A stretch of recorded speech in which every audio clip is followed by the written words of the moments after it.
அந்த முட்டி வலி, முழங்கால் வலி இதெல்லாம் கடுமையா இருக்கு. இவங்களுக்கு என்ன தீர்வு?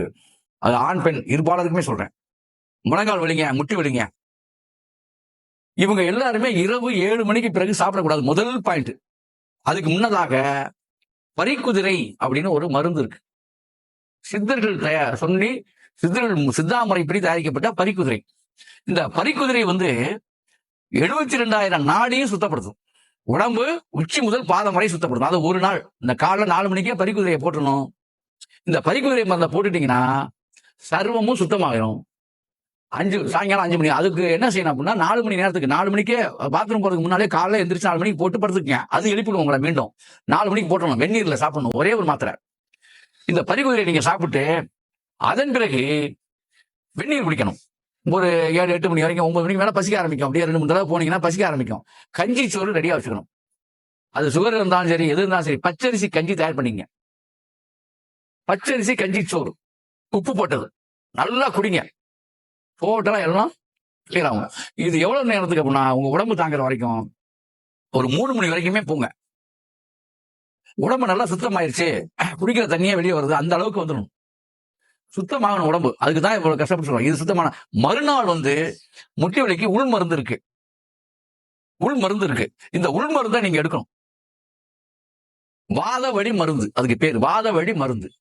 இந்த வாத வழி மருந்தை தொடர்ந்து ஒரு 30 நாள் நீங்க எடுத்தா போதும்.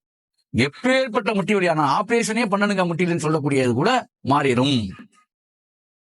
அதே மாதிரி முட்டிக்கு தடவறதுக்கு வாத வழி எண்ணெய் அதுவும் கிடைக்கும்.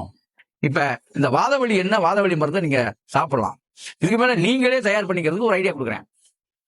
இது என்ன செய்யணும் நீங்க அப்படின்னு. வேற ஒண்ணுமே கிடையாது.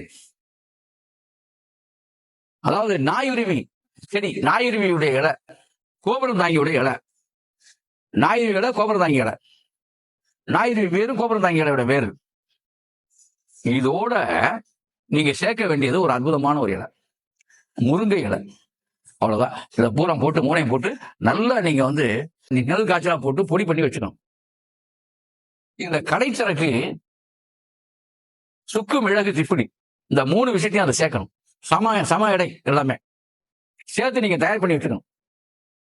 அதுக்கு அப்புறம் இந்த பொடியெல்லாம் தயார் பண்ணீங்களா, இது பொடியா வீட்டுல அரைச்சு பொடியா வச்சுக்கிட்டு டெய்லி ஒவ்வொரு ஸ்பூனு வெந்நீர்ல சாப்பிட்டதுக்கு அப்புறம் 3 வேளையும் சாப்பிடணும். எல்லா வாத வலியும் ஓடிடும். சரி, பரிக்குதிரை சாப்பிட்டு உடம்பு சுத்தம் பண்ண உட்பட இந்த மருந்தை நீங்க தயார் பண்ணி சாப்பிடணும். ரைட்டு. இது வாத வலி என்ன எப்படி காய்ச்சறது அப்படின்னா, இருக்கிற செடி அதுல இருக்கக்கூடிய இலை ஒரு 5 இலை, நாயுருவி வேறு, கோவரந்தாங்கி இலையோட வேறு. அவ்வளவுதான். இந்த 3ஐயும் எடுத்து நல்லா நச்சு நல்லெண்ணெய், விளக்கெண்ணெய், வேப்பெண்ணெய் 3ஐயுமே முக்கூட்டு எண்ணெயை ஒன்னாக்கணும். ஒரே சம அளவு தேவையான அளவுக்கு ஊத்தி நல்லா காய விட்டு அதுல 6 பல்லு பூண்டும் ஒரு 15 மிளகும் அதுல போடணும். போட்டு அப்படியே வேக விட்டுற வேண்டியது. தைலப்பதமா வர்ற வரைக்கும் வேகணும். அதான் தைலம். அப்படி இருக்கணும். இல்ல நாங்க காப்பு கட்டுறது, அதாவது காப்பு கட்டி சுடம் பண்றதெல்லாம் இருக்கு. அதெல்லாம் நீங்க செய்ய முடியாது. லிமிட்டா நான் சொல்லிடுறேன். நாங்க என்ன தயார் பண்ணும்போது அதெல்லாம் செய்வோம். உங்களால செய்ய முடியாது.